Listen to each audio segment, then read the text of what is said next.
منتخبنا الوطني التونسي اختتم التربص التحضيري متاعه في تبرقة في تونس قبل التحول يوم الغد إلى المغرب للمشاركة في كأس أفريقيا 2025 بإجراء مباراة ودية انتصر من خلالها أمام منتخب بوتسوانا بنتيجة 2-1.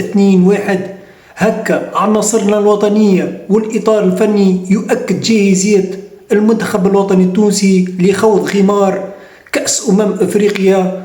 مباراة هذه شهدت مشاركة لاعب المنتخب التونسي نعيم السليتي اللي أكد الجاهزية متاعه وسجل من خلال هذه المباراة ثنائية الانتصار أمام منتخب بوتسوانا.